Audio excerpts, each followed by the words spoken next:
Bismillahirrahmanirrahim. Assalamualaikum warahmatullahi ta'ala wabarakatuh. Ila hadratin Nabiyil Mustafa sallallahu alaihi wasallam wa ila azwajihi wa dhurriyyatihi wa ila ashabihi wa ila tabi'in wa ila tabi'ut tabi'in wa ila al-ulama wal nuqaba wal nujaba wa ila awliya'is salihin wa ila abaina wa ummahatina wa ila al-muslimina wal muslimat wal mu'minina wal mu'minat wa khususan ila syekhuna al-imam Abul Hasan al-Ash'ari wa Imam Abu Mansur al-Maturidi bisir al-Fatihah. Alhamdulillah.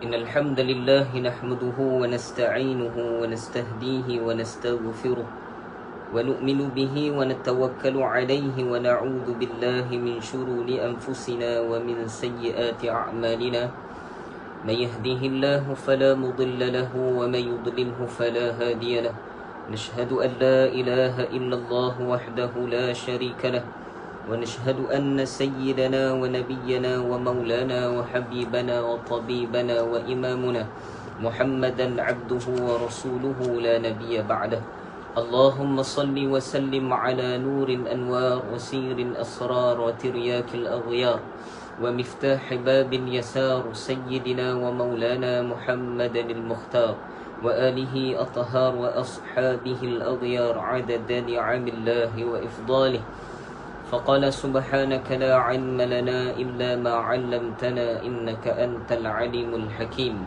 فقال رب اشرح لي صدري ويسر لي أمري واحلل عقدة من لساني يفقه قولي اللهم اغفر لنا ما قدمنا وما أخرنا وما أسرنا وما أعلنا وما أسرفنا وما أنت أعلم به منا أنت مقدم وأنت مؤخر لا إله إلا أنت يا مقلب القلوب ثبت قلوبنا على دينك وعلى طاعتك سبحانك إنا كنا من الظالمين اللهم افتح علينا فتوح العارفين وفهكنا في الدين وعلمنا في التأويل اهدنا الصراط المستقيم صراط الذين أنعمت عليهم من النبيين والصديقين والشهداء والصالحين وحسن أولئك رفيقا يا رب العالمين ولا حول ولا قوة إلا بالله العلي العظيم أما بعد السلام عليكم ورحمة الله تعالى وبركاته.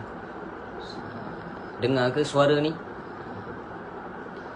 Pertama sekali kita syukur pada Allah Subhanahu wa taala, Ashabul Fadilah, para alim ulama, para asatizah yang saya muliakan, barisan penonton di Facebook Live Madrasah Ar-Raudah yang saya muliakan, ibu saya, keluarga saya yang ada sekali ni, muslimin muslimat yang dirahmati Allah Subhanahu wa taala. Apa khabar semua, sihat? Harapnya sihat lah. Kita cuti lama kelas kita, kelas tauhid kita ni, akidah Ahlus Sunnah wal Jamaah, yang membicarakan berkenaan dengan sifat 20, yang membahaskan akidah berdasarkan kitab Aqidatul Awam, yakni disyarahkan oleh para ulama kita daripada Nahdlatul Ulama dalam kitab Aqidah Ahlus Sunnah wal Jamaah. Dengar ke suara saya ni? Harap dengarlah semua Alhamdulillah, pertama sekali syukur pada Allah Subhanahu wa taala atas limpah rahim daripada Allah taala.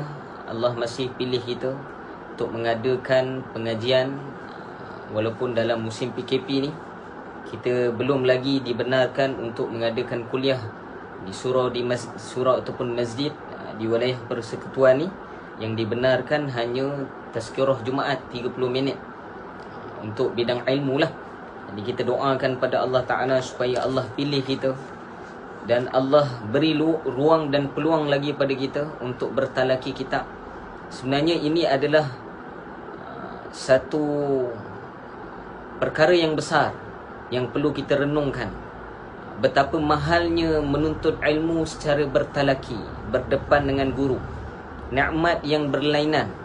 Para ulama mengatakan bahawa mereka yang bersusah payah menuntut ilmu agama Allah Subhanahu wa taala ini, pertama sekali dengan mujahadah susah payah mereka untuk menuntut ilmu agama Allah ini, maka Allah akan mengadakan ataupun Allah akan menghadiahkan kepadanya kefahaman berdasarkan pengorbanan yang dilakukan untuk menuntut ilmu.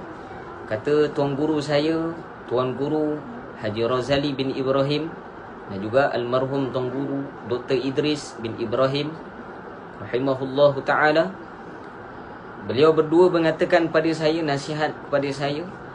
Dia mengatakan bahawa zikri ilmu agama ini bukan sebanyak mana kitab yang kita tilik ataupun kitab yang kita mengaji, akan tapi ilmu agama, kefahaman ilmu agama Allah ini diukur oleh Allah Ta'ala berdasarkan pengorbanan kita untuk menuntut ilmu agama Allah Subhanahu wa Ta'ala. Berdasarkan firman Allah Ta'ala, walladzina jahadu fina lanahdiyannahum subulana. Barang siapa yang bersusah payah di jalan kami, lanahdiyannahum subulana, maka bagi mereka ini akan dibukakan jalan-jalan. Maksud jalan-jalan di sini, para ulama tafsir mengatakan jalan-jalan juga di sini, mengatakan para mufassir mengatakan jalan-jalan di sini dengan makna kefahaman ilmu agama Allah Subhanahu wa taala. Habis. Pada malam yang berbahagia ini, seperti mana yang kita sedia maklum, malam ini adalah malam yang sangat barakah, yang mana kata Al-Imam Muhammad bin Idris Asy-Syafi'i. Muhammad bin Idris Asy-Syafi'i. Siapa Muhammad bin Idris Asy-Syafi'i? Imam mazhab kita, Imam mazhab Syafi'i. Nama sebenarnya Muhammad bin Idris Asy-Syafi'i.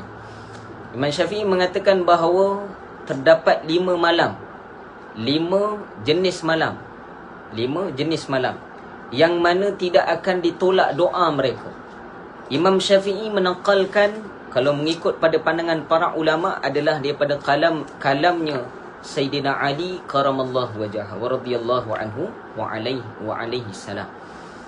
Sayyidina Ali mengatakan bahawa ada beberapa malam yang mana Allah Ta'ala hadiahkan kepada kita, yang mana pada malam ini tidak akan ditolak doa bagi mereka yang beramal, mereka yang menjaga amal mereka, mereka yang memanjatkan doa kepada Allah Ta'ala, mereka yang beristighfar kepada Allah Ta'ala, mereka yang berselawat kepada baginda Nabi SAW, dengan amalan-amalan mereka ini dan melalui doa mereka juga pada malam ini akan dimakbulkan oleh Allah Ta'ala. Apa dia malam dia? Yang pertama adalah malam awal bulan Rajab. Kita tahu besok adalah 1 Rajab, yang mana hadis baginda Nabi SAW juga ada menyebut tentang perkara ini, yang mana kata Imam Syafi'i, doa tidak akan tertolak pada 5 malam. Yang pertama malam awal Rajab, yang kedua adalah malam Aidul Adha. Aidul Adha, malam Aidul Adha maksud dia apa Ustaz? Besok hari raya korban, Aidul Adha, hari raya korban, malam itu dinamakan Lailatul Jaizah. Juga yang ketiga malam Aidul Fitri, dan yang keempat adalah malam Nisfu Sya'ban, dan yang kelima adalah malam-malam Jumaat. 4 malam tahunan para ulama sebut. Syekh Abu Zaki sebut hafizahullahu ta'ala, 4 malam ini perlu dikejar oleh kita. 4 malam ini perlu dikejar oleh kita, yang mana malam ini tidak akan datang lagi. Pada tahun ini hanya ada 1 saja malam awal Rajab. Dan pada tahun ini juga hanya ada 1 malam saja, malam Aidul Adha, malam Aidul Fitri, dan juga malam Nisfu Sya'ban. Para ulama sebut 4 malam ini adalah malam makbuliyah, malam yang diterima doa bagi mereka yang memanjatkan doa kepada Allah Ta'ala. Maka pada malam yang berbahagia ini, kita adakan sedikit untuk pengajian kita malam ni, special sikit lah. Ustaz dah lama tak ada ni, kita buat special sikit. Pada malam ini, di akhir nanti kita akan buat sedikit amalan dan doa yang digariskan oleh para alim ulama. Dan juga sebelum ini, kuliah-kuliah kita tahun lepas, saya tahun lepas ke 2 tahun lepas, saya dah lupa dah. Saya ada cetak kan, kita ada bagi ni dulu, risalah amalan bulan Rajab. Dan saya rasa Di WhatsApp semua dah ada dah, orang share PDF semualah. Jadi nanti saya akan bagi pada jawatan kuasa lah, boleh sharekan nanti. Kita akan doa sama-sama pada malam ini secara berjemaah. Jadi saya mohon, kita ada waktu lagi, kita baca kitab sikit, ambil berkat, kemudian kita akan buat amalan bersama-sama. Saya mohon, jika yang mereka yang ada di rumah bersama dengan keluarga, kumpulkan keluarga pada malam ini untuk sama-sama kita doa kepada Allah Subhanahu wa taala. Semoga Allah Taala pilih kita untuk duduk sehingga akhir majlis ini. Dan kalau boleh, pakatlah ramai-ramai anak beranak kita, pujuk korban sikit drama-drama TV tu. Boleh tengok online kan, boleh tengok ulangan dalam macam-macam lah laman web tu, boleh ulang. Tapi malam ni tak boleh ulang, malam Rejab ni tak boleh ulang. Jadi kita boleh buat sama-sama insya-Allah. Sebelum itu kita baca kitab sedikit insya-Allah, ambil berkat. Bismillahirrahmanirrahim. Qala musannif rahimahullahu ta'ala, nafa'ana bihi wa bi'ulumihi fid darain amin, ila an qala.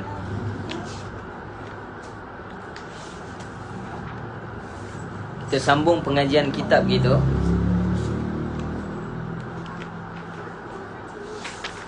pada muka surat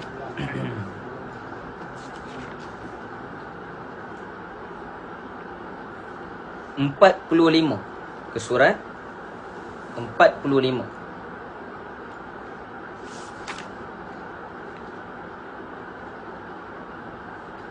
Yang mana sebelum ini kita dah bahagikan ataupun kita telah syarahkan bahawa yang mana bab ini menyatakan tentang berimannya kepada hari kiamat, yang mana kita dah bahagikan kepada tanda-tanda kiamat. Kita dah syarahkan sebelum ini, yang mana adanya tanda-tanda besar, tanda-tanda kecil, yang kita bahagikan 3 tu. Boleh tengoklah nanti dalam rakaman sebelum ini. Dan kita sambung pengajian kita. Qala musannif rahimahullahu ta'ala, nafa'ana bihi wa bi'ulumihi fid darain amin, ila an qala. Surat 45. Tanda-tanda yang lain, misalnya pendeknya waktu. Ni perenggan yang kedua, yang bawah ni. Tanda-tanda yang lain, misalnya pendeknya waktu, berkurangnya amal, munculnya berbagai fitnah, banyaknya pembunuhan, pelacuran, kefasikan dan lain sebagainya. Ini antara tanda-tanda kecil, para ulama sebut, yang berlaku di akhir zaman. Tanda-tanda kecil. Pertama, pendeknya waktu. Pendeknya waktu ini dengan makna apa? Para ulama mengatakan dengan makna yang pertama adalah dengan makna sebenarnya. Maksud dia dengan makna seperti mana yang disebut oleh Nabi. Pendek waktu ni, memang waktu itu menjadi singkat. Kejap saja waktu dah malam. Kejap saja dah masuk dah bulan Rejab. Sekejap je, lepas ni dah masuk Ramadan. Kejap je waktu. Itu antara tanda-tanda hari kiamat. Tanda-tandanya kecil hari kiamat, pendeknya waktu. Ada pandangan ulama mengatakan juga pendeknya waktu ini dengan makna apa? Allahumma salli ala Muhammad. Pendeknya waktu bukan dengan makna yang lain, adalah pendeknya waktu itu adalah sempitnya waktu bagi umat akhir zaman untuk beramal. Untuk beramal. Maksud beramal di sini apa dia? Pendeknya waktu untuk beramal kerana kesibukan umat akhir zaman ini dengan dunia menyebabkan kurangnya amal dia. Pendeknya waktu dia nak beramal tadi, maksud kurangnya amal dia, kurangnya waktu untuk dia beramal.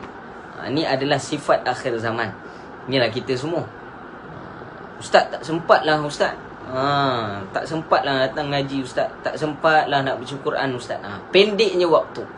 Para ulama sebut ni tanda. Dan juga kalau kita melihat pada pandangan para ulama, bahawa pendeknya waktu kerana pertama adalah kerana kesilapan diri kita sendiri. Kenapa? Kita tidak menyusun waktu kita untuk beramal kepada Allah Subhanahu Wa Taala.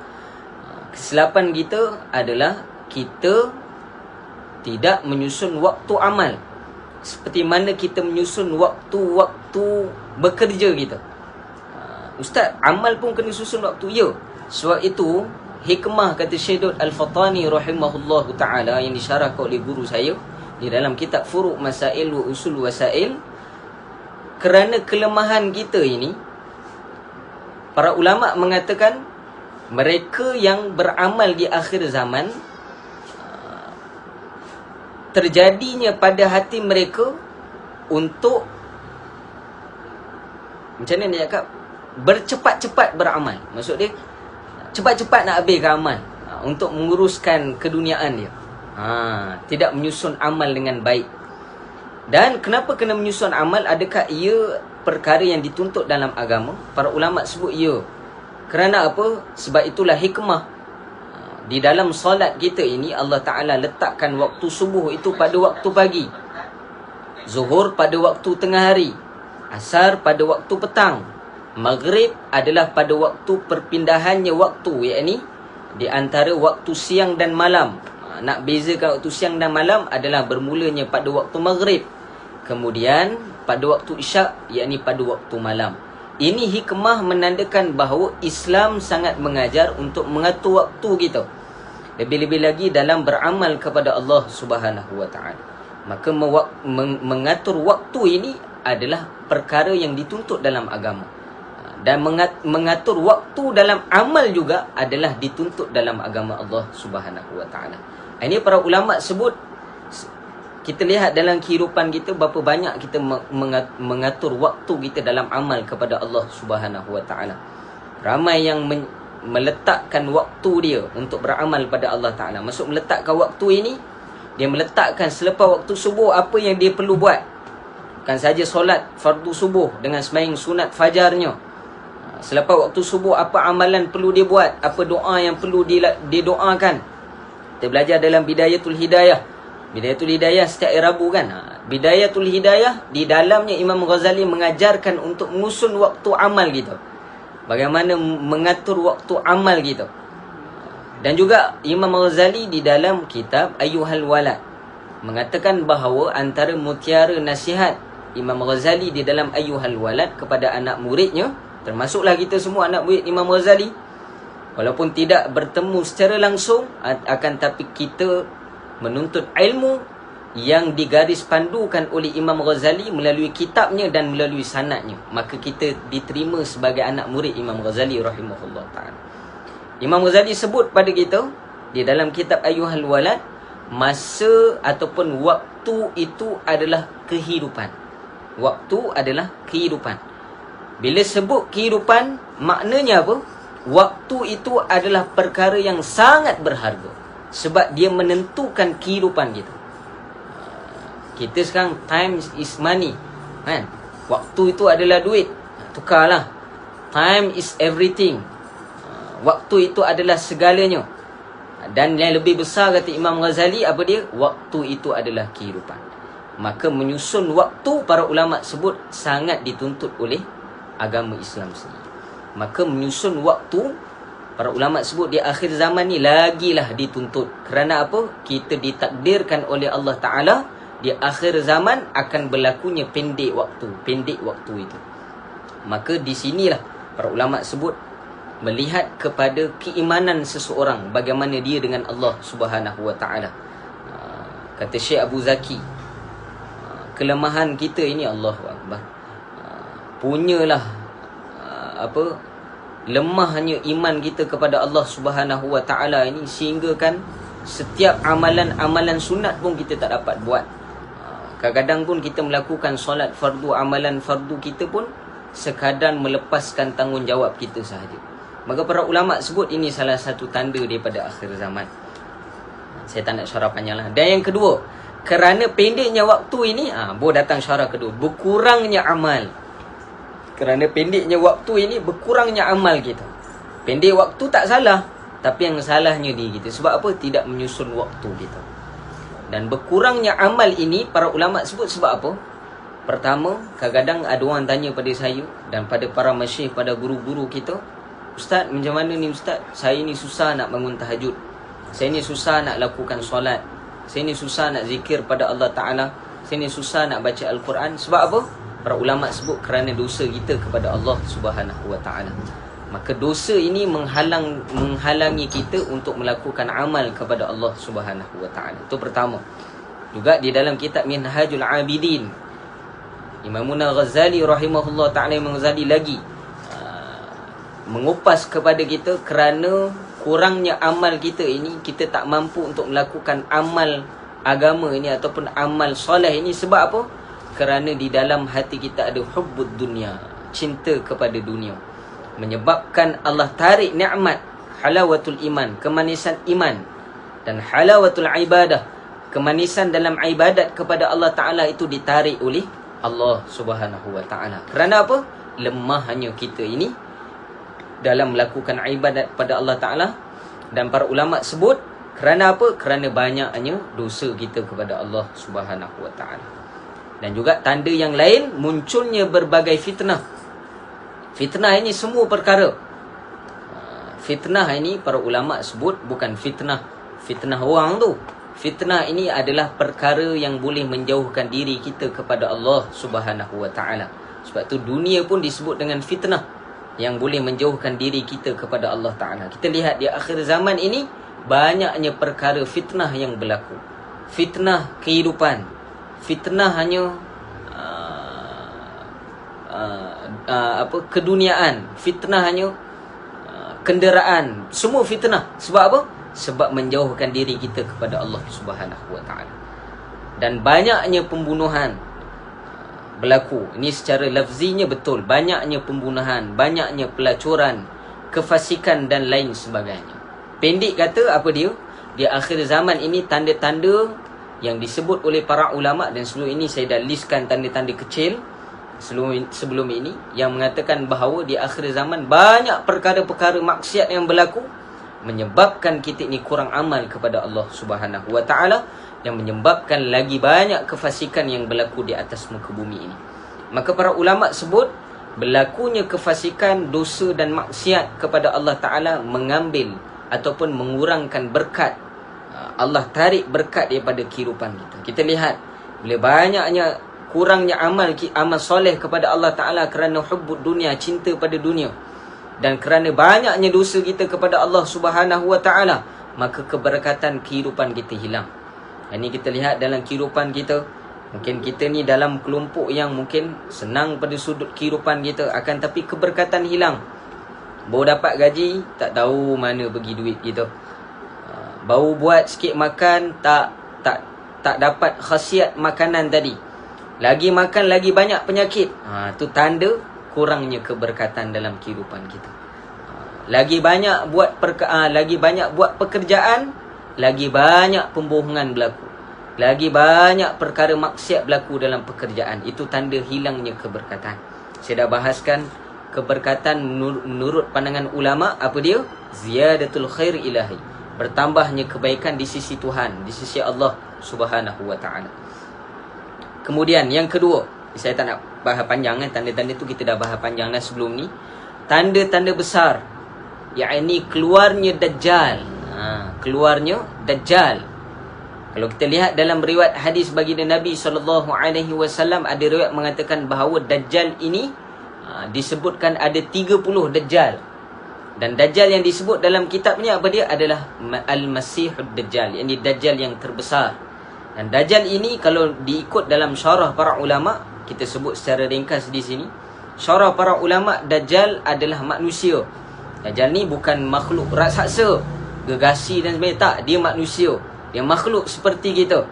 Cuma Allah Ta'ala datangkan kelebihan, bukan kelebihan, Allah datangkan kepadanya kehebatan pada sudut sihir sahaja. Dan kehebatan dia tadi menyerupai Nabi Isa AS.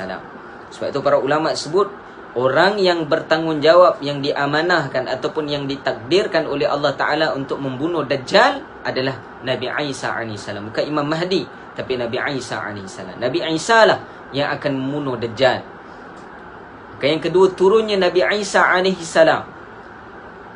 Assalamualaikum. Waalaikumsalam. Saya Aunty Ann, alhamdulillah. Lama tak ada kelas ni. Kemudian turunnya Nabi Isa AS. Nabi Isa AS turun. Turun pada mana Ustaz? Turun daripada langit. Disebut dalam beberapa riwayat, Nabi Isa AS diangkat oleh Allah Ta'ala pada waktu diutuskan oleh Allah Ta'ala. Diutuskan Nabi Isa itu diangkat pada umurnya 33 tahun. Itu dalam riwayat. Dan Nabi Isa AS juga akan turun pada umur 33 tahun. Dan dalam riwayat yang lain, Nabi Isa AS bila diturun daripada langit, maka ada beberapa perkara yang akan dilakukan oleh Nabi Isa AS. Menurut riwayat, Nabi Isa AS akan buat 3 perkara dulu. Yang pertama, Nabi Isa AS akan menghapuskan salib, ataupun akan mengubah kefahaman mereka yang meyakini bahawa Nabi Isa itu adalah anak Tuhan, yakni kelompok Nasrani. Maka para ulama sebut dalam riwayat ini, antara tugas Nabi Isa AS adalah menghapuskan salib-salib yang ada. Maka kelompok pada sudut agama Nasrani ataupun Kristian, sekarang ni nama Kristian lah, mereka ini akan kembali mengikut Nabi Isa AS pada waktu fitnah besar nantilah, yakni pada tanda-tanda besar kiamat. Itu tugas pertama Nabi Isa AS. Yang kedua, Nabi Isa AS akan membunuh setiap khinzir yang ada. Nabi Isa ada riwayat akan membunuh khinzir yang ada. Macam mana bunuh Ustaz? Wallahu alam, saya pun tak tahu. Cuma disyarat oleh para ulama, tugas Nabi Isa antara lainnya, dia akan buat dulu, pertama menghapuskan salib, yang kedua dia akan membunuh setiap khinzir yang ada. Dan yang ketiga, Nabi Isa AS akan lakukan apa? Kerja Nabi Isa AS. Nabi Isa AS akan menghalau seluruh Yahudi untuk berkumpul di Palestin ataupun Masjidil Aqsa. Ni dalam riwayat. Ustaz, dah berlaku ke Ustaz? Wallahu alam, saya tak tahu, tak berani komen perkara tadi.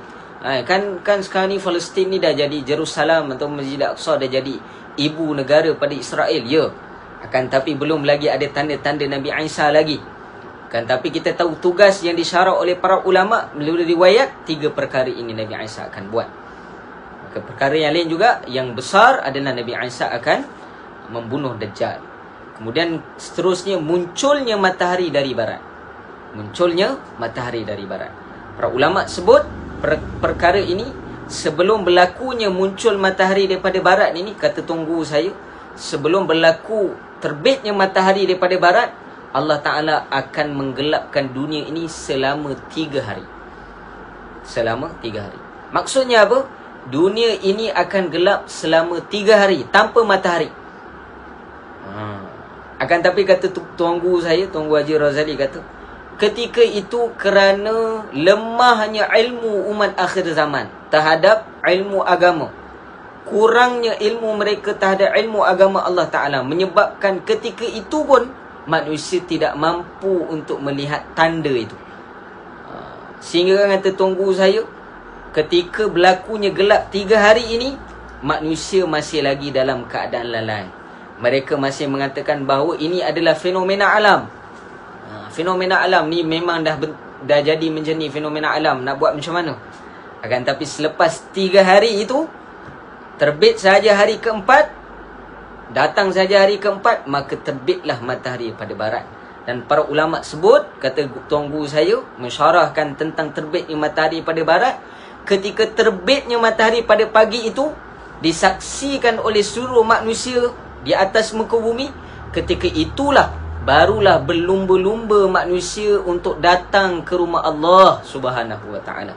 Berlumba-lumbanya manusia untuk melakukan amal ibadat kepada Allah Ta'ala. Berlumba-lumbanya manusia ketika itu untuk bertaubat kepada Allah Ta'ala. Akan tapi, kata Nabi SAW, sabda Nabi, ketika terbit saja matahari daripada barat, yang mafhumnya, maka tidak lagi diterima ibadat ataupun tidak lagi diterima taubatnya seorang tadi bila mereka bertaubat kepada Allah Ta'ala bila terbitnya matahari pada barat. Hikmahnya kita lihat, Allah Ta'ala sebelum nak jadikan perkara tadi, sebelum Allah nak terbitkan matahari pada barat, sayangnya Allah Ta'ala kepada kita, Allah datangkan tanda pada kita. 3 hari Allah beri gelap dunia ini tanpa matahari, gelap. Maka para ulama sebut 3 hari ini peluang terakhir manusia. Dan peluang ini hanya disedari bagi mereka yang betul-betul beriman kepada Allah Ta'ala, dan mereka yang melazimi diri mereka ini dengan amal saleh dan melazimi, membiasakan dirinya untuk menuntut ilmu agama Allah Ta'ala. Maka mereka yang menuntut ilmu, mereka akan alert, mereka akan sedar dengan tanda ini. Maka para ulama sebut kita letaklah diri kita. Ustaz, sempat ke kita ni? Wallahu alam. Kalaulah walaupun kita ni mungkin kita tak sempat, kita risaukan anak cucu kita, cucu cicit ciut kita ni. Macam mana mereka ni besok, kelompok yang diterima taubat oleh Allah Ta'ala ataupun tidak, kelompok yang menyedari itu adalah tanda besar kiamat ataupun tidak. Maka para ulama sebut ini adalah perkara yang sangat besar, sehingga para ulama sebut di akhir zaman ini untuk mengucapkan kalimah Allah pun tak mampu. Di akhir zaman nanti untuk mengucapkan kalimah Allah pun tak mampu. Sekarang ni pun dah ada orang petikai ucap kalimah Allah pun tak boleh. Allahu Akbar. Allah ni tuan-tuan nama ismu zat. Sebab tu kena mengaji ilmu tauhid. Ta'rif Allah tu ada. Tu buka nanti pengajian kita. Allah ni ada makna, bukan tak ada makna. Ada. Allah ni makna. Dia adalah ismu zat, nama bagi zat Allah Ta'ala tadi. Maka bila kita sebut Allah, maka lahir, bukan lahir, bersama Allah itu, maksud bersama disebut nama Allah tadi, berhimpunnya nama-nama yang lain. Berhimpunnyalah di nama bersama dengan ismu ataupun ismu zat tadi, nama Allah tadi berhimpunlah namanya Ar-Rahman, namanya Ar-Rahim, Ar-Razzaq, Al-Fattah, Al-Alim, sehinggalah 99 asma Allah kan, Asmaul Husna tadi. Maka Allah adalah, dia adalah wakil, para ulama sebut, bagi nama-nama yang lain. Berhimpunnya setiap sifat, berhimpunnya setiap nama-nama indahnya Allah Ta'ala, af'alnya Allah pada ismu zatnya Allah, yakni Allah itu si nama Allah. Maka menyebut nama Allah di akhir zaman pun para ulama sebut payah. Sebab tanda akhir zaman begitu. Allah tidak akan, dalam riwayat hadis para ulama sebut, riwayat yang sahih, Allah tidak akan kiamatkan dunia ini selagi mana ada orang yang menyebut Allah, Allah, Allah. Selagi mana ada orang yang menyebut Allah, Allah, Allah. Takkanlah tak boleh zikir Allah. Nabi sebut dalam hadis boleh sebut Allah. Dapat saya tak nak bahas panjang lah bab tu. Tok-tok guru lain dah bahas panjang. Kemudian munculnya Al-Mahdi. Munculnya Al-Mahdi. Siapa Al-Mahdi ni? Ataupun disebut dengan gelarnya Al-Mahdi Al-Murtadha. Al-Mahdi ni bukan zaman sekarang ramai dah mengaku Imam Mahdi dah. Al-Mahdi ni pertama ciri-ciri dia apa dia? Yang pertama dia berketurunan Arab Quraisy. Pertama. Dan keturunan dia adalah Ahlul Bait. Makna Ahlul Bait? Daripada keturunannya Rasulullah SAW. Dan Nabi sebut nama Imam Mahdi juga adalah namanya sama macam mana nama aku, Nabi sebut.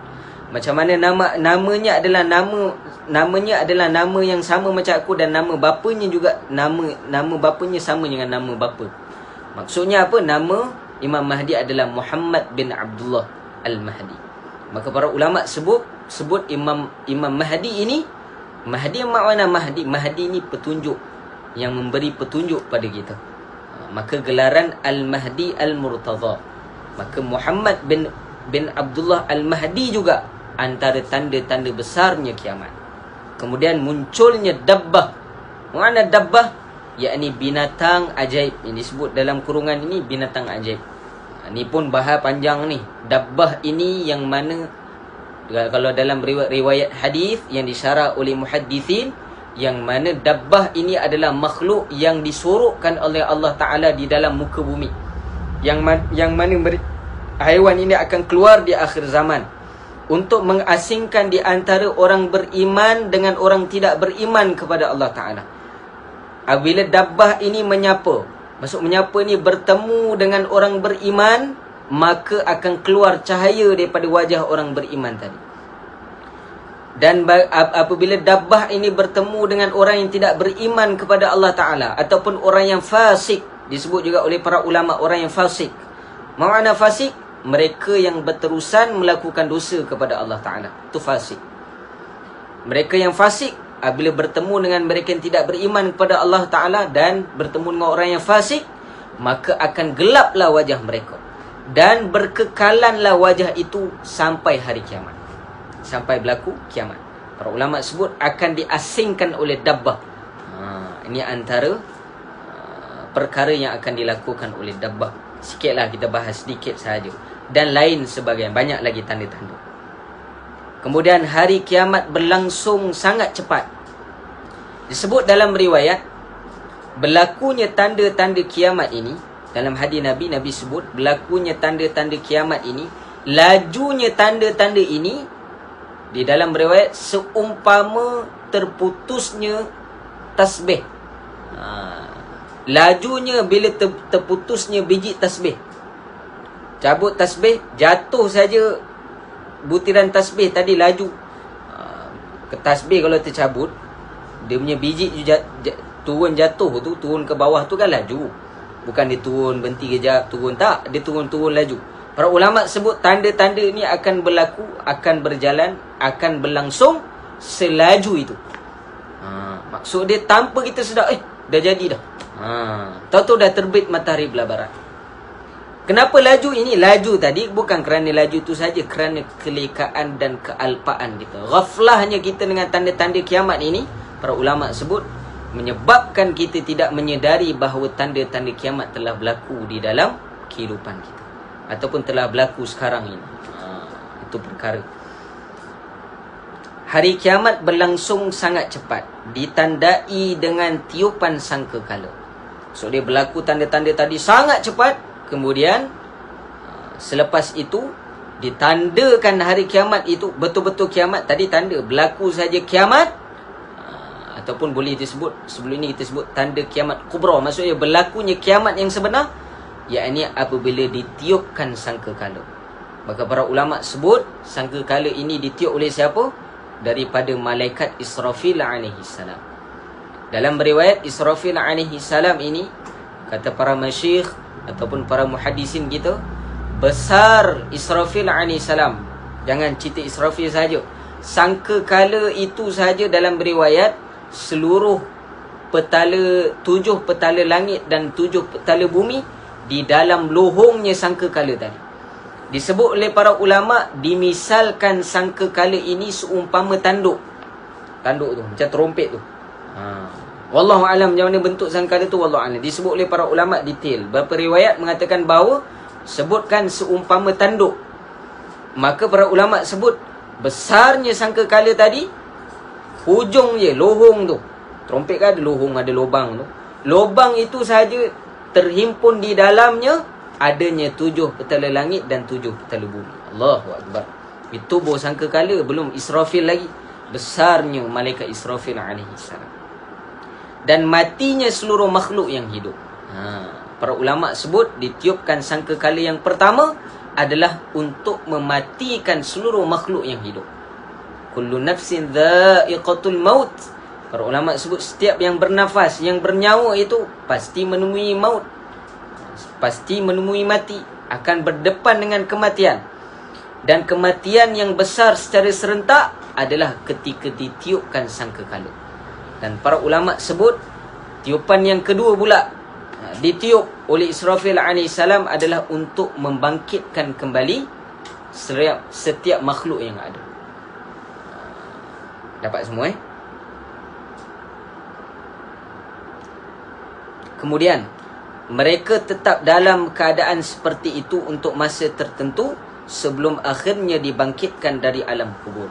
Maka para ulama sebut, pertama, sangkakala yang pertama adalah untuk mematikan orang yang hidup. Orang yang dah meninggal dalam alam kubur memang dah mati. Makanya hidup akan mendengar sangkakala yang pertama. Dengan kesan sangkakala tiupan yang pertama tadi akan dicabut seluruh roh ataupun akan dicabut nyawa makhluk yang ada. Kemudian sangkakala yang kedua untuk membangkitkan setiap yang mati, termasuklah yang berada di dalam alam barzah, untuk bangkit berkumpul menghadap Allah Subhanahu wa taala pada yaumil mahsyar, yakni pada hari kiamat, pada yaumil mahsyar, pada hari mahsyar. Maka para ulama sebut bila bangkit saja daripada alam barzah, disebut dalam beberapa riwayat, orang yang terakhir masuk di dalam alam barzah, lamanya dia duduk di dalam alam barzah selama 70 tahun akhirat. Itu dalam riwayat 70 tahun akhirat. Satu hari di akhirat 1000 tahun di dunia. 70 tahun akhirat macam mana Ustaz? 70 kali 1000 kali 365. Sebab apa? Sehari di akhirat bersamaan dengan 1000 tahun di dunia. Maka lamanya orang tadi akan duduk di dalam barzah. Itu orang yang terakhir sekali yang meninggal. Itu dalam riwayat. Kita ni bukan orang yang terakhir, ada lagi yang baru lahir kan. Cucu cicit kita baru lahir. Maka tak tahulah berapa lama yang kita akan duduk di dalam alam barzah. Akan tapi special bagi orang yang beriman kepada Allah Ta'ala, yang membawa amal saleh di dalam alam barzah, para ulama sebut dia akan duduk di dalam alam barzah. Pertama, sifatnya apa? Sifat alam barzah tadi akan menyenangkannya, akan diluaskan bagi mereka yang beriman kepada Allah Ta'ala. Kuburnya, alam barzahnya seluas mata memandang. Maka akan ditemani ataupun akan yang akan menemani seorang yang beriman kepada Allah Ta'ala di dalam alam barzah tadi bukan isteri dia, bukan anak-anak dia, bukan ibu bapa dia, bukan ahli keluarga, bukan sanak saudara, bukan kawan karib dia, kan? Tapi yang akan menemani dia di dalam alam barzah adalah amalan dia. Saya pernah sebut sebelum ini, syarah para ulama, amalan ini nanti akan berupa di alam barzah. Amalan yang kita lakukan akan ada rupa dia. Maka para ulama sebut amalan tadi akan cacat. Bila cacat, amalan, rupa amalan kita dalam alam barzah tadi akan cacat, tidak sempurna. Kerana apa? Kerana cacatnya amalan kita di dunia. Maka kalau kurang pahala puasa, kurangnya pahala kita, kurangnya puasa kita, kurangnya solat kita, akan mencacatkan rupa amalan kita nanti di dalam alam barzah. Maka para ulama sebut di dalam riwayat, kita bangkit saja di alam barzah, kita lihat saja kiri kanan kita, kita akan lihat amalan-amalan kita akan bersama dengan kita. Mereka akan berupa. Ketika itulah kita akan lihat, oh inilah rupa amal aku. Tak ada mata rupanya. Amalan aku botak, tak ada rambut. Amalan aku tak ada kaki tempang, tangan kudung. Sebab apa? Sebab tak sempurna amalan yang kita lakukan di atas muka bumi. Disebut dalam kitab Muniyatul Musalli karangan Syekh Daud Al-Fatani rahimahullah ta'ala. Syekh Daud membahagikan ataupun meletakkan bahagian-bahagian yang kita pernah syarahkan sebelum ini, bahawa ada rupa-rupa. Solat ni ada rupa dia, yang mana yang mewakili kepala bagi solat ini adalah rukun solat kita, syarat sah solat kita. Syarat sah mewakili kepala bagi solat itu. Kemudian rukun solat mewakili kepada tubuh badan.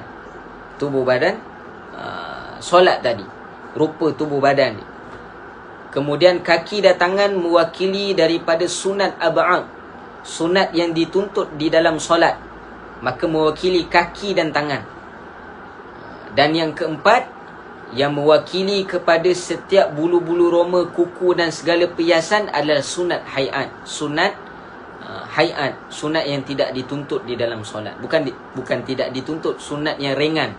Sunat yang dituntut, sunat ab'ad, para ulama sebut adalah berupa kaki dan tangan. Maka kalau kurang, para ulama sebut, guru saya kata, kalau kurang amalan sunat hayat kita, tinggal amalan-amalan sunat hayat di dalam sembahyang kita. Sebagai contoh, sunat ayat apa dia? Sunat yang tidak dituntut membaca ta'awudz, a'udzubillahi minasyaitanirrajim, sebelum daripada membaca al-Fatihah. Maka kuranglah sikit bulu roma, mungkin tak ada kening kanan kot. Tak ada kening kanan. Kan pelik nampak tu. Kening kiri je ada, kanan tak ada. Dalam live ni terbaliklah. Saya belah sini kanan, ni kiri. Belah kanan ni tak ada. Nampak cacat. Tiba tak ada kepala, tak ada rambut pula kan. Tengah-tengah kosong pula, tak ada rambut. Kenapa pula? Oh, rupanya tertinggal sunat-sunat yang dilakukan di dalam solat. Begitulah dalam puasa, dalam zakat, dalam haji kita. Maka para ulama sebut amalan tadi merupakan akan dirupakan oleh Allah Ta'ala berdasarkan apa yang kita lakukan di atas muka bumi. Maka berlumbalah kita untuk mencantikkan amalan kita. Sebab apa? Sebab mereka akan berupa besok di akhirat. Maka bagi yang beriman kepada Allah Ta'ala, mereka akan duduk di dalam alam barzah. Kata di dalam riwayat hadis baginda Nabi SAW, yang lebih kurang mafhumnya, mereka akan duduk di dalam alam barzah seumpama lamanya mereka duduk tadi, ataupun waktu jangka masa waktu mereka akan duduk tadi seumpama mereka melakukan 2 rakaat sembahyang sunat sahaja. Kejap je. Habis bagi salam, dah bangkit hari kiamat. Maka para ulama sebut perkara tadi yang menentukan siapa? Yang menentukan adalah diri kita sendiri. Bagaimana amalan kita di dalam alam barzah, bagaimana habuan yang kita akan dapat melalui amalan kita di dunia di dalam alam barzah nanti adalah berdasarkan cantik ataupun tidak cantiknya amalan kita di dunia. Kalau kurang amalan kita di atas muka bumi ini, kurangnya fokus tawajuh kita dalam amalan kita, maka kita akan lihat kurangnya amalan kita di sana. Sebab tu Allah rakamkan di dalam surah As-Sajdah. Pagi Jumaat kita baca selalu kan. Juga dalam beberapa riwayat hadis Nabi, di antara maghrib dan isyak, baina maghrib wa isyak ni, kalau kita baca surah Sajadah, kata Nabi SAW, sabda Nabi, maka malam itu akan dikira seumpama malam Al-Qadar. Malam di antara maghrib dan isyak, orang yang baca surah Sajadah akan dikira malam itu seumpama malam Al-Qadar, Lailatul Qadar. Mereka yang baca Sajadah. Dan mereka yang baca surah Sajadah, maka antara keberkesanan dia, juga dari riwayat lain membaca Al-Mulk, maka 2 surah ini akan membantu orang yang membacanya di dalam alam barzah, alam kubur. Maka para ulama sebut di dalam surah Sajadah adanya ayat yang difirmankan oleh Allah Ta'ala, apa dia? Rabbana abasarna wa sami'na farji'na na'mal salihah. Rabbana, wahai Tuhan kami, abasarna, kami dah lihat. Apa yang dah dilihat ni? Dah lihat dah amalan kita dalam kubur. Tak ada rambut, tak ada gigi, tak ada kening, tak ada tangan, tak ada kepala. Abasarna, wahai Allah, kami dah lihat. Wasami'na, dan kami dah dengar, wahai Allah. Farji'na na'mal salih. Farji'na, kembalikan kami. Sebab apa kembalikan kami? Sebab kami dah tengok, kami dah dengar. Kenapa Allah merakamkan di dalam ini hanya 2 sahaja? Pertama melihat, yang kedua mendengar. Kenapa fikir tak? Kenapa bercakap tak? Tapi kenapa melihat dan mendengar? Sebab 2 sumber ini adalah sumber kepercayaan kita. Bila kita melihat suatu perkara dan kita mendengar suatu perkara, maka perkara itulah kita akan yakin. Walaupun kita tak tahu kisah sebenar daripada perkara tadi. Kita lihat orang bergaduh kan, berparang kat rumah. Kita lihat perkara tadi berlaku. Kita dengar pula orang ni cakap macam ni. Padahal kita tak tahu apa berlaku dekat rumah orang sebelah tu. Kita dah percaya dah bulat-bulat apa yang berlaku. Itu sumber kepercayaan. Rabbana abasarna wa sami'na, kami dah lihat, kami dah dengar, wahai Allah. 2 perkara untuk mendatangkan keyakinan. Farji'na, kembalikan kami, ya Allah. Kembali kat mana tuan-tuan? Kembali kat dunia. Untuk apa? Na'mal salih. Untuk kami beramal soleh. Inna mukinun, sebenarnya kami ini orang yang yakin. Sebab apa dia yakin? Dah lihat dan dah dengar macam mana orang kena seksa dalam alam kubur. Dah lihat macam mana amalan dalam alam kubur. Dah lihat tak cukup amal dalam alam kubur, dah dengar dah macam mana orang kena seksa. Dan kita dah dengar bagaimana dentuman, hentakan dalam alam barzah daripada muka dan nakir. Maka farji'na na'mal salihah. Semua pada kita akan sebut perkataan ni. Allah dah rakamkan dulu, bagi tahu pada kita. Kamu besok masuk dalam alam kubur, dalam alam mahsyar, titian sirat, kamu akan sebut ni. Apa dia? Wahai Tuhan kami dah dengar, kami dah lihat, kembalikan kami balik pada dunia untuk apa? Na'mal salih. Untuk kami buat amal salih. Untuk kami buat amal salih. Inna mungkinun, sunnya kami orang yang yakin. Allahu Akbar. Maka para ulama menyebut pada kita bagaimana untuk mendapatkan kejayaan yang besar, yakni kejayaan yang sebenar, yakni di alam barzah. Ini berjaya menjawab soalan muka dan nakir, dan kita ini berjaya di dalam timbangan amalan di padang mahsyar nanti. dan juga kita berjaya melintasi titian sirat adalah berdasarkan pada amalan kita kepada Allah Subhanahu wa taala di dalam dunia yang fana ni, ataupun di dalam kehidupan kita yang sekarang ni. Ditentukan amalan itu, ditentukan kebahagiaan ataupun kedukaan kita di akhirat adalah berdasarkan daripada amalan kita di dunia. Allahu akbar. Wallahu a'lam. Cukup. Kejap dah 49 minit.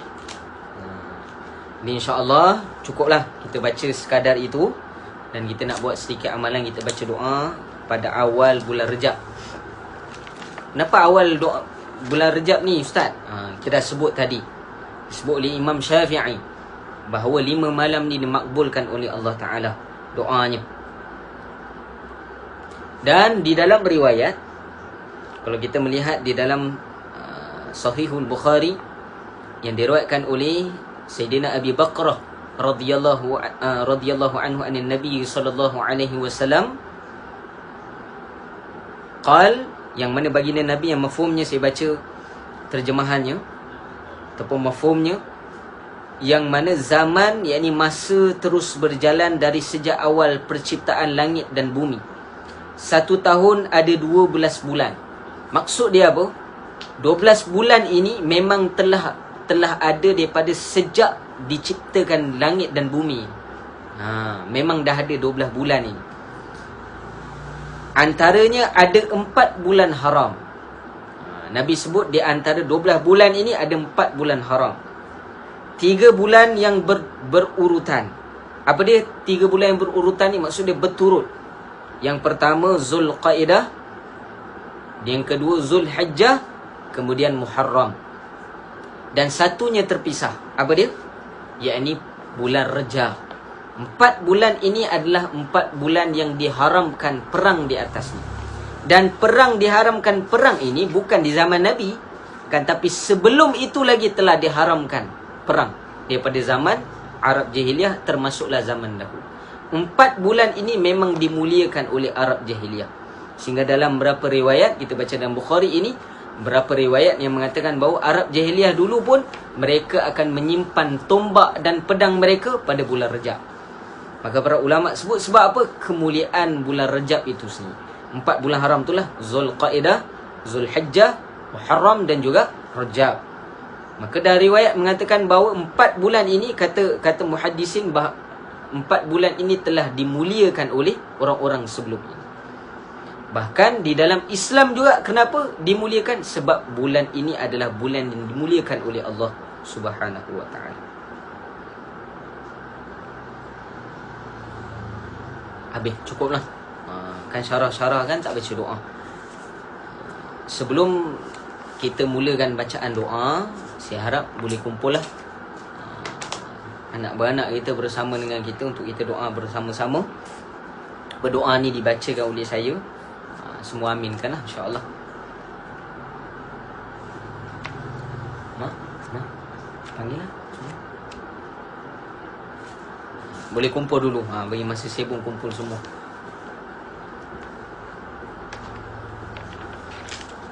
Dan sebelum kita doa ini, seperti biasalah sebelumnya, bila masuk saja awal Rejab ini, antara sunnahnya baginda Nabi SAW, dalam riwayat daripada Anas bin Malik radhiyallahu anhu, bahawa baginda Nabi SAW bila terbit sahaja anak bulan Rejab, maka Nabi SAW akan doa dengan doa ini, Allahumma barik lana fima razaqtana. Bukan, itu doa makan. Allahumma barik lana fir Rajab wa Sya'ban wa balighna Ramadan. Doa ini saya ambil daripada tuan guru saya, Tuan Guru Haji Idris bin Ibrahim, yang mana beliau sempat bertalaki ataupun mengaji dengan Syekhul Hadis Kutubul Akhtab, Syekh Zakaria Akan Dahlawi rahimahullahu ta'ala, seorang muhadis besar yang berketurunan daripada Sayyidina Abu Bakar Siddiq radhiyallahu anhu, ulama-ulama Akan Dahlawi. Yang mana doa ini disarankan untuk dibaca setiap daripada lepas solat kita. Paling baik 3 kali. Allahumma barik lana fi Rajab wa Sya'ban wa balighna Ramadan. Allahumma barik lana, kut sama-sama. Allahumma barik lana fi Rajab wa Sya'ban wa balighna Ramadan. Allahumma barik lana fi Rajab wa Sya'ban wa balighna Ramadan. Allahumma barik lana fi Rajab wa Sya'ban wa balighna Ramadan.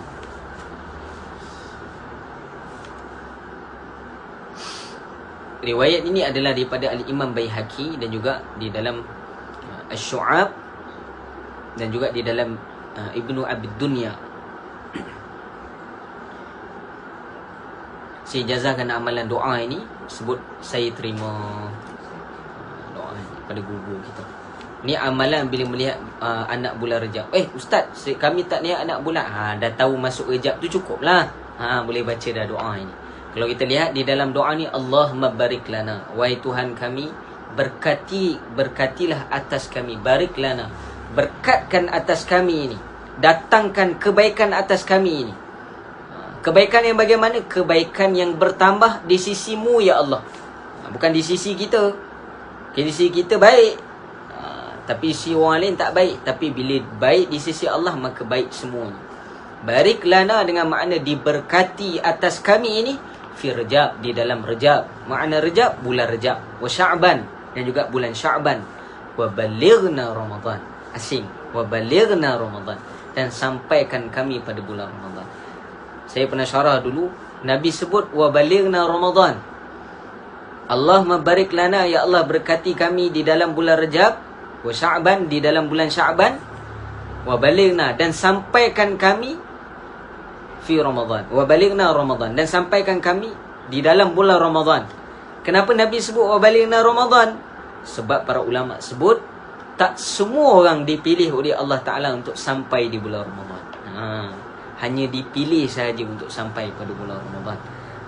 Jangan ingat kita ni boleh sampai pada bulan Ramadan dengan mudah sahaja. Berapa ramai yang diangkat oleh Allah Ta'ala. Sebab apa? Bulan Ramadan adalah pestanya ibadat, pestanya doa. Ataupun sepanjang bulan itu diangkat seluruh amalan kita. Maka amalan-amalan di dalam Ramadan jauh daripada bulan-bulan yang lain. Sebab tu buat balighna Ramadan disyarah oleh guru-guru kami, bahawa balighna Ramadan menandakan special, istimewanya bulan Ramadan ni berbanding daripada bulan-bulan yang lain. Sehingga Nabi sini menyebutkan sampaikan kami. Sampaikan kami ni maksud dia, Nabi sendiri pun tak yakin Nabi akan sampai di dalam bulan Ramadan, apatah lagi di kita. Habis. Sebelum kita mulakan amalan kita ini, maka amalan ini sebaiknya dilakukan selepas daripada solat fardu maghrib. Kenapa? Sebab selepas waktu maghrib adalah bermulanya hari yang lain. Hari yang lain bermula selepas waktu maghrib. Maka ni, Habis Ustaz ni dah lepas isyak. Lepas isyak pun lepas maghrib juga kan. Termasuk juga bagi mereka yang tak sempat nak buat lepas maghrib tadi, kita boleh buat sama-sama insya-Allah. Pertama, kita mulakan dulu dengan Al-Fatihah. Kemudian kita baca surah Al-Kafirun. Surah Al-Kafirun, Qul ya ayyuhal kafirun sekali, dan juga kita baca suratul Ikhlas, Qul huwallahu ahad. Boleh insya-Allah. Ila hadratin Nabiyil Mustafa sallallahu alaihi wasallam, wa ila azwajihi wa dhurriyyatihi, wa ila ashabihi, wa ila tabi'in, wa ila tabi'ut tabi'in, wa ila ulama wa nuqaba wa nujaba, wa ila awliya'is salihin, wa ila abaina wa ummahatina, wa ila muslimina wal muslimat wal mu'minina wal mu'minat la ahya minhum wal amwat bi sirril Fatihah. A'udzu billahi minasy syaithanir rajim. Bismillahir rahmanir rahim. Alhamdulillahi rabbil alamin. Ar-Rahmanir Rahim. Maliki yaumiddin. Iyyaka na'budu wa iyyaka nasta'in. Ihdinas siratal mustaqim. Siratal ladzina an'amta 'alaihim ghairil maghdubi 'alaihim waladdallin.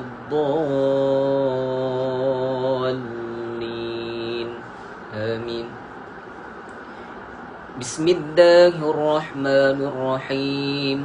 Qul ya ayyuhal kafirun لا أعبد ما تعبدون ولا أنتم عابدون ما أعبد ولا أنا عابد ما أبدتم ولا أنتم عابدون ما أعبد لكم دينكم ولي دين بسم الله الرحمن الرحيم قل هو الله أحد الله الصمد لم يلد ولم يولد ولم يكن له كفوا أحد بسم الله الرحمن الرحيم قل هو الله أحد الله الصمد لم يلد ولم يولد ولم يكن له كفوا أحد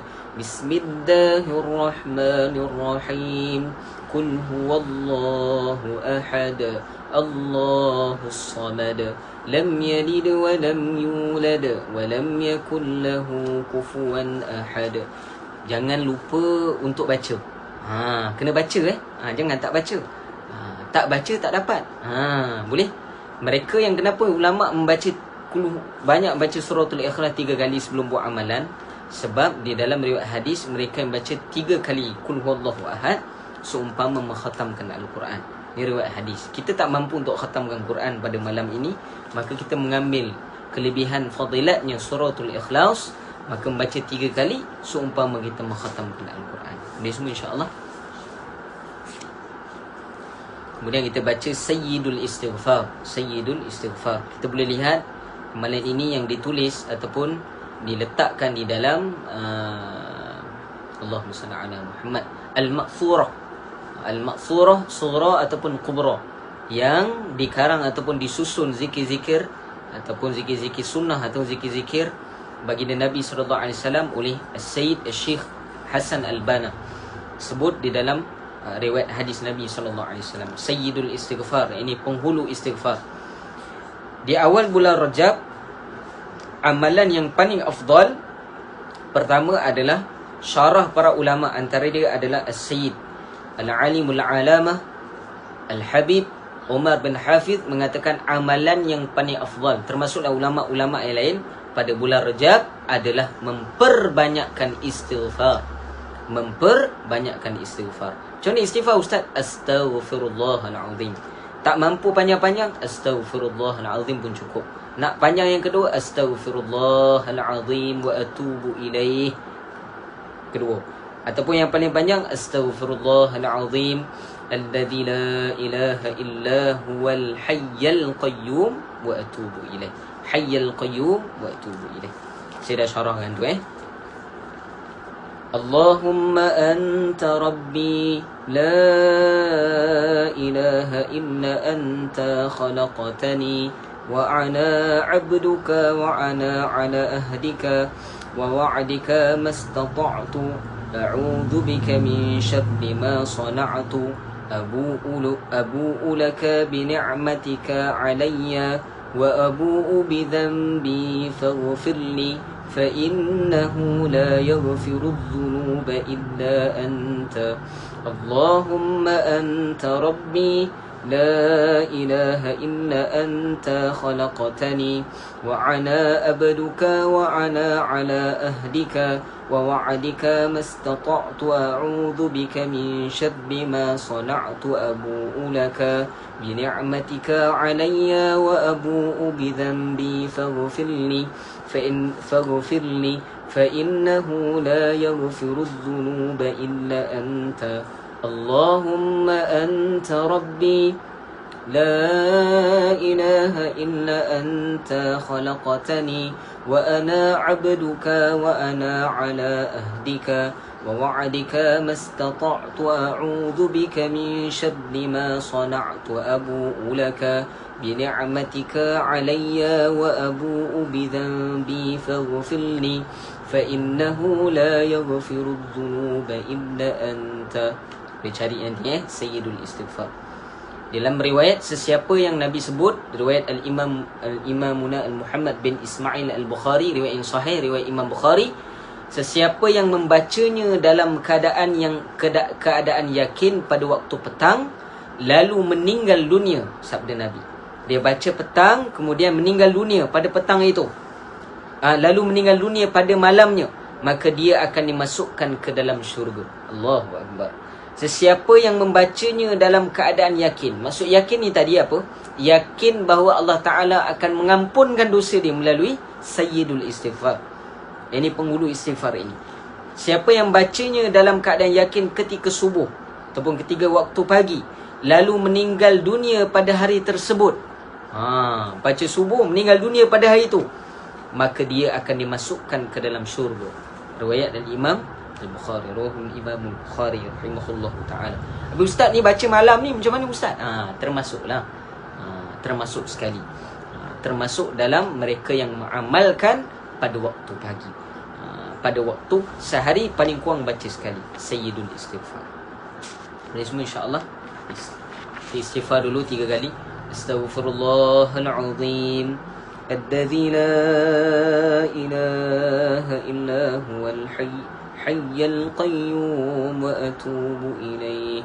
Astaghfirullahal azim الذي لا إله إلا هو الحي القيوم وأتوب إليه استغفر الله العظيم الذي لا إله إلا هو الحي القيوم وأتوب إليه.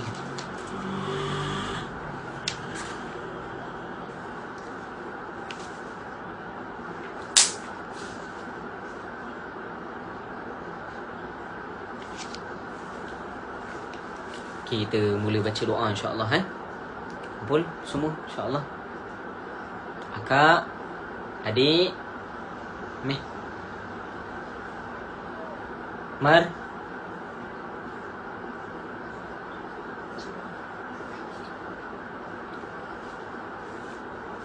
Ni tak ikutlah, ni saya baca insya-Allah. Bismillahirrahmanirrahim.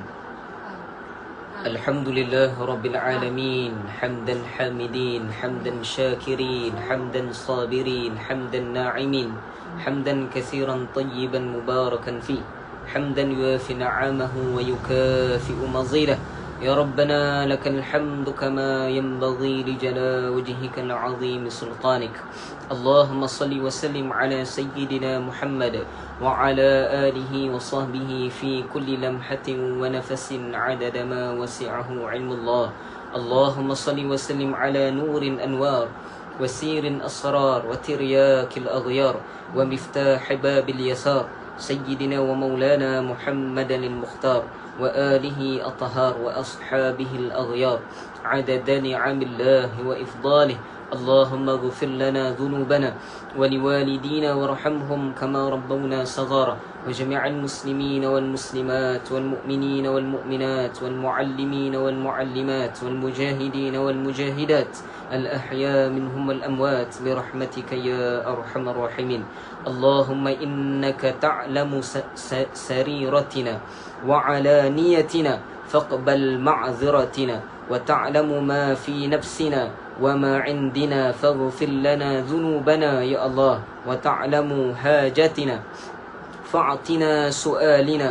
اللهم إنا نسألك إيمانا يباشر قلبنا ويقينا صادقا حتى أعلم أنه لا يصيبنا إلا ما كتبته علينا وارضى بما قضيتنا وبما قضيتنا علي يا ذا الجلال والإكرام.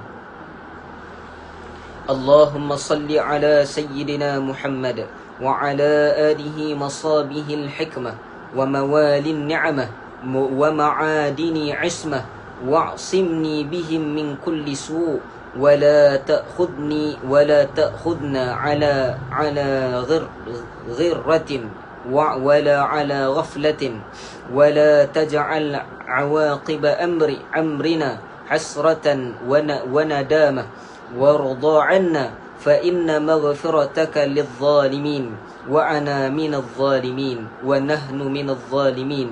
اللهم اغفر لنا ما لا يضرك واعطنا ما لا ينفعك فإنك واسع رحمته. البديعة الحكمة فاعطنا السعة والضعة والأمن والصحة والشكر والمعافى والتقوى وافرغ الصبر والصدق علينا وعلى أوليائك واعطنا اليسر ولا تجعل معه الأسر واعمم بذلك أهلنا ووالدينا وإخواننا فيك ومن ولدنا من المسلمين والمسلمات والمؤمنين والمؤمنات. إلهنا تعرض لك في هذه ليلة المتعرضون وقصدك القاصدون وأمل فضلك ومعروفك الطالبون، ولك في هذه ليلة نفحات وجوائز وعطايا ومواهب تمن به على من تشاء من عبادك وتمنعها ممن لم تسبق له العناية منك. وها نحن ذا عبدك الفقير إليك المؤمل فضلك ومعروفك، فإن كنت يا مولانا تفضلنا في هذه الليلة على أحد من خلقك وجدت عليه بعائدة من عطفك، فصل على سيدنا محمد وآله وصحبه وجد علينا بطولك ومعروفك يا رب العالمين. اللهم أرنا الحق حقا وارزقنا اتباعه وأرنا الباطل باطلا وارزقنا اجتنابه. أستغفر الله أستغفر الله أستغفر الله نستغفر الله نستغفر الله نستغفر الله ونتوب إلى الله من جميع ما يكره الله قولا وفعلا وخاطرا وناظرا وباطنا وظاهرا. نستغفر الله العظيم الذي لا إله إلا هو الحي القيوم وأتوب إليه. اللهم إنا نستغفرك لما قدمنا وما أخرنا وما أسررنا وما أعلنا وما أسرفنا وما أنت أعلم به منا. أنت مقدم وأنت مؤخر لا إله إلا أنت وأنت على كل شيء قدير. نستغفر الله ذا الجلال والإكرام من جميع الذنوب والآثام. نستغفر الله لذنوبنا كلها سرها وجهرها وصغيرها وكبيرها وقديمها وجديدها وأولها وآخرها وظاهرها وباطنها وأتوب إليه. اللهم إنا نستغفرك من كل ذنب تبت إليك منه ثم أدت فيه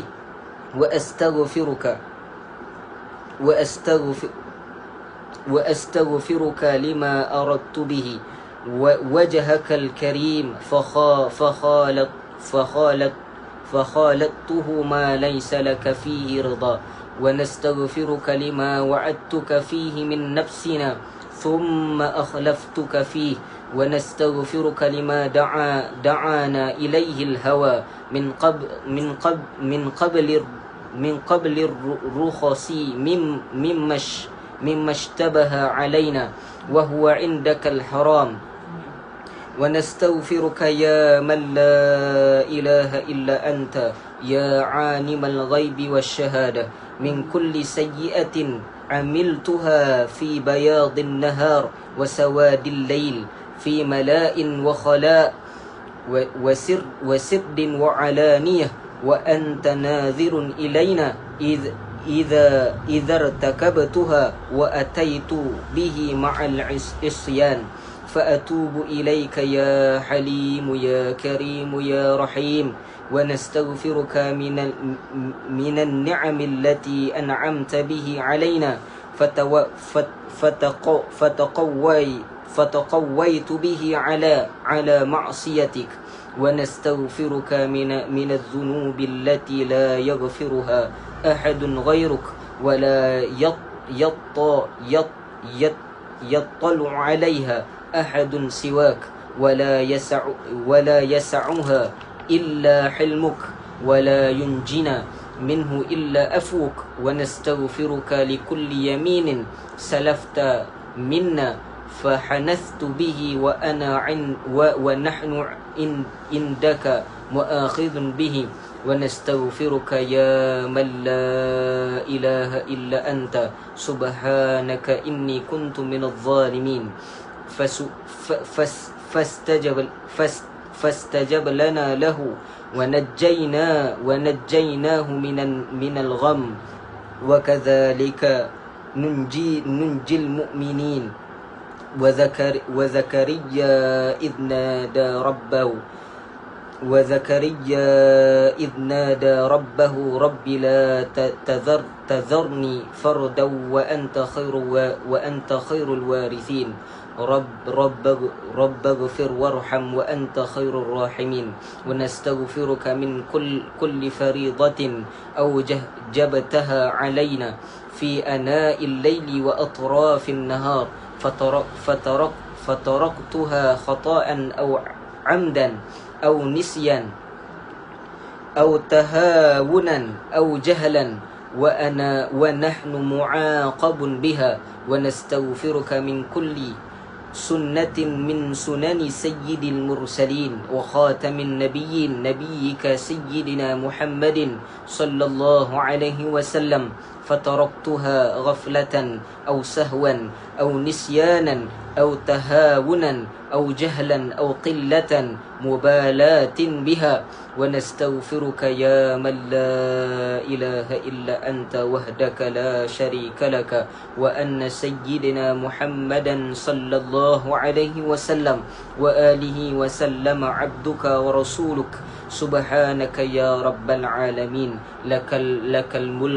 لك الملك ولك الحمد وأنت حسبنا ونعم الوكيل ونعم المولى ونعم النصير ولا حول ولا قوة إلا بالله العلي العظيم يا جابر كل كسير يا مؤنس كل وحيد يا صاحب كل غريب ويا ميسر كل عسير يا من لا يحتاج إلى البيان والتفسير وأنت على ما تشاء قدير وصلى الله على سيدنا محمد بعدد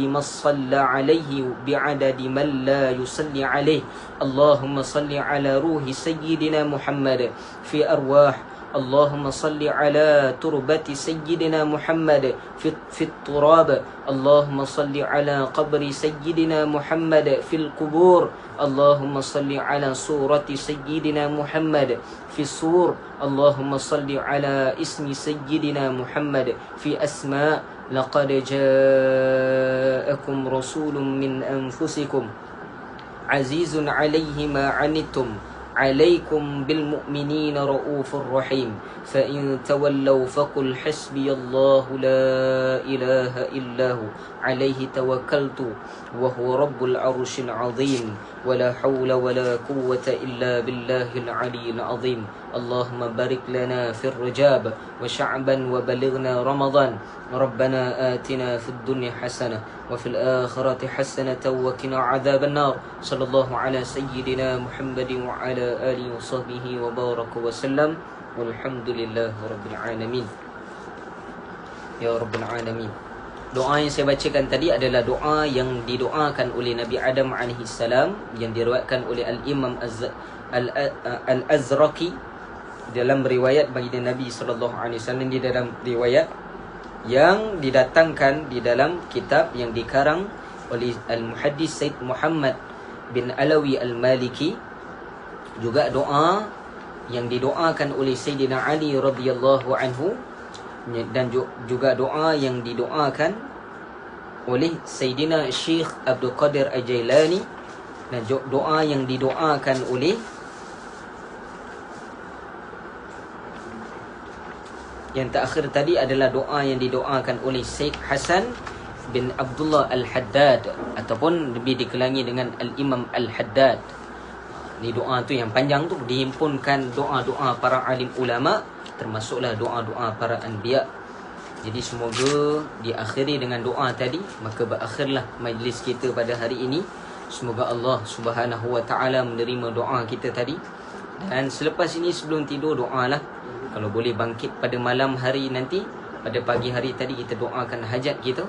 Dan boleh kita doakan sepanjang di dalam risalah ni. Saya ada bagi dulu adanya di dalam risalah amalan bulan Rejab.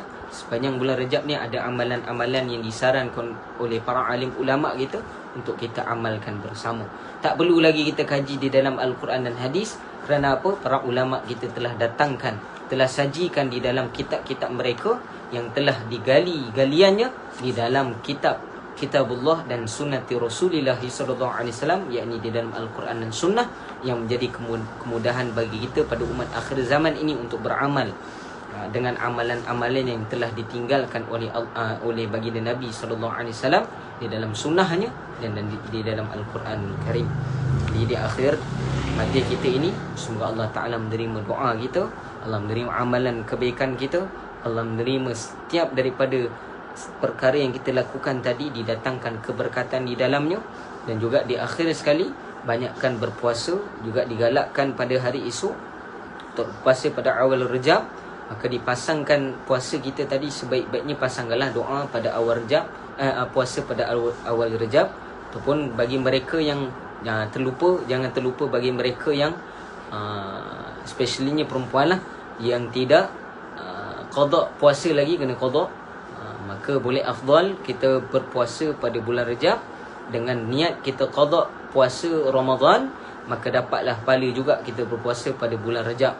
Maka kalau kita berpuasa pada hari Isnin pada bulan Rejab dengan puasa qada, maka dapat pahala ketiga-tiganya. Dapat pahala puasa qada, dapat pahala puasa bulan Rejab, dan dapat pahala puasa hari Isnin. InsyaAllah semua yang baik semua daripada Allah Ta'ala. Yang buruk pada diri saya, kelemahan saya mohon maaf. Jika terkasar bahasa, tersilap kata saya, maka apa yang baik semua daripada Allah Subhanahu Wa Ta'ala. Yang buruk pada diri saya, aqulu qawli hadza wa astaghfirullahal azim. Wabillahi taufiq wal hidayah. Wassalamualaikum warahmatullahi taala wabarakatuh.